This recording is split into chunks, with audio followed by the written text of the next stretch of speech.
The Cleveland Browns just witnessed their biggest organizational meltdown since they became the Browns again. And what we're seeing isn't just another quarterback controversy. This is a complete franchise implosion happening in real time, and it all centers around one explosive Wednesday afternoon that changed everything. Gabriel is gone. Not benched, not demoted, completely suspended indefinitely after what sources are calling a nuclear confrontation with head coach Kevin Stefanski. Meanwhile, fifth-round rookie Sanders has been thrust into the spotlight as the starting quarterback against Baltimore this Sunday. But here's what nobody's talking about. This isn't really about quarterbacks at all. This is about power, control, and the complete breakdown of how a professional football team is supposed to operate. Let me paint you the picture of what actually went down Wednesday. After Cleveland's final practice session, Gabriel allegedly marched into Stefanski's office, furious about his reduced practice reps. Now, we're talking about a quarterback who was supposed to be the carefully groomed future of this franchise, an Oklahoma transfer with all the technical skills you'd want. But instead of getting his fair shot, he's been watching media buzz, practice snaps, and locker room influence shift toward a lower draft pick who somehow captured the owner's imagination. The confrontation got heated fast. Words were exchanged, tempers exploded, and Gabriel reportedly told his teammates, "If you want me, take me because I'm done here." Within hours, boom, suspended indefinitely for conduct detrimental to the team. And just like that, the Browns went from having a quarterback competition to having a full-blown organizational crisis. But here's where it gets really messy. This wasn't some rookie tantrum or spur-of-the-moment breakdown. Sources close to the situation say Gabriel had been professional, kept his head down, executed the playbook perfectly, and maintained his composure publicly for weeks. What pushed him over the edge? Owner Jimmy Haslam's very public love affair with Sanders. Every time Haslam opened his mouth about the rookie's electricity and leadership aura, it was another knife in Gabriel's back.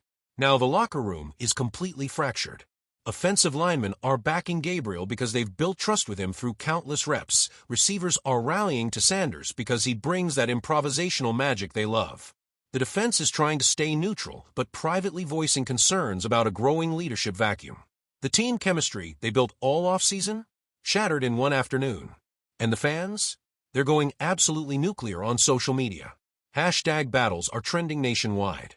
Gabriel supporters are praising his technical precision and system mastery. Sanders defenders are highlighting his competitive swagger and that undeniable spark. But for Browns fans who've endured decades of quarterback chaos, this feels existential. They're watching another implosion before the season even finds its rhythm. Here's what makes this situation so dangerous. It's exposed every fault line in the Browns organization. Haslam was reportedly furious at Gabriel's conduct and blamed Stefanski for poor management. Stefanski is now walking a razor's edge, disciplining the quarterback favored by football operations while knowing ownership is firmly behind Sanders. General Manager Andrew Berry wanted mediation instead of suspension, but Stefanski overruled everyone. His message was crystal clear. Team discipline supersedes draft status, ownership bias, or media hype. For Stefanski, this isn't just about quarterbacks. It's about his survival as a head coach. He's wagering his entire reputation on maintaining leadership integrity amid complete organizational chaos. And you know what? Veterans in the locker room are quietly supporting him, even as the public outcry grows louder. But let's be honest about what's really driving this controversy. Sanders isn't just talented, he's a marketing goldmine. His jersey became the NFL's top-selling item within 24 hours of being named starter. Television executives are pressing the league office for maximum national exposure. Corporate sponsors are lining up despite his unproven resume. Overnight, he's catapulted Cleveland from regional franchise to national spectacle. Commissioner Goodell's office is monitoring the situation, and sources say Goodell himself contacted Haslam. The message? Concern about stability, but also recognition of Sanders' marketing appeal for demographics, international expansion, and merchandising. One executive bluntly put it, Goodell wants the ratings, the merchandise, the fan engagement. It's all tied to Sanders. Now here's what's absolutely wild. Both quarterbacks are genuinely talented. Gabriel has razor-sharp footwork, rapid processing, and surgical accuracy that earned coordinators' trust.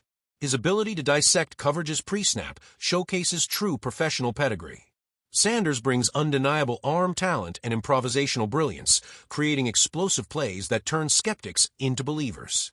This isn't mediocrity versus star power. It's a legitimate duel between NFL-caliber talents, which makes Gabriel's suspension seismic in scope. The timing couldn't be worse. After a devastating opening loss to Cincinnati, Cleveland faces Baltimore's punishing defense and Lamar Jackson's dynamism. Sanders is walking into perhaps the most brutal debut any rookie could face. Defensive coordinator Mike Macdonald specializes in tormenting inexperienced quarterbacks with exotic blitz packages and disguise coverages. The Ravens' veteran secondary masters rotations and pattern recognition to exploit rookie tendencies. But here's the twist. Cleveland's simplified playbook might accidentally create a schematic advantage. Baltimore's defense dominates timing-based progression concepts, which is exactly where Gabriel thrived. Sanders' mobility, platform diversity, and improvisational flair could neutralize some of those pressures while unlocking explosive opportunities. Plus, coaches have been using Sanders in practice to simulate Lamar Jackson's style, giving their defense unexpected preparation benefits. Weather adds another layer of complexity. Rain is predicted Sunday, typically favoring experienced passers with system mastery. But Sanders' superior arm strength might cut through the conditions, while Cleveland's simplified game plan reduces communication errors. Their physical offensive line and deep backfield could turn the elements into an advantage. The stakes are absolutely massive. A loss drops Cleveland to 0-2 in the division, which historically gives teams only a 12% chance of making the postseason. The franchise's competitive relevance may hinge on a 22-year-old rookie's first professional start. Think about that pressure for a second. Meanwhile, the economic impact is staggering. Downtown Cleveland restaurants report 200% increases in reservations. Hotels across the region are at capacity. Retailers are expanding, staffing for merchandise demand. National brands are reaching out to Sanders' representation despite his lack of professional resume. Documentary producers are exploring long-form projects chronicling his meteoric rise. But don't forget about Gabriel in all this chaos. Cleveland's front office is quietly gauging his trade value, seeking compensation equivalent to their original draft investment. Minnesota, New England, and Las Vegas are performing evaluations. His dignified professionalism amid turmoil is actually enhancing his market profile. A resolution benefiting all sides might still be possible. What we're witnessing transcends football. It's the modern NFL in stark relief, franchises functioning as entertainment empires as much as sports teams. Organizational philosophy clashing beneath the surface of a quarterback battle. Traditional decision-making hierarchies abandoned. Front office authority undermined. Coaching autonomy stripped. Sanders himself? He's handling this pressure with maturity far beyond his years. Arriving early, departing late, maintaining remarkable focus despite the storm swirling around him. After Wednesday's suspension announcement, he reportedly gathered receivers for an unsanctioned evening practice. His message: forget what's happening beyond these lines. Sunday is our moment to silence the doubters. That's not rookie behavior, that's franchise quarterback leadership. Veterans are whispering their respect. He's handling this better than guys with 5 years in the league. The kid's mindset matches his talent. Film sessions, visualization exercises, quiet leadership. Sanders is armed with composure, raw ability, and the weight of an entire franchise on his shoulders. Come Sunday, every camera angle, every headline will orbit around this rookie debut. Stadium security has been bolstered for surging attendance and emotional volatility. Television networks are devoting unprecedented pre-game coverage to a single player. Specialized graphics packages compare his debut to past rookie quarterbacks. This isn't just a football game, it's a cultural moment. The Browns face Baltimore not just as opponents on the field, but battling themselves.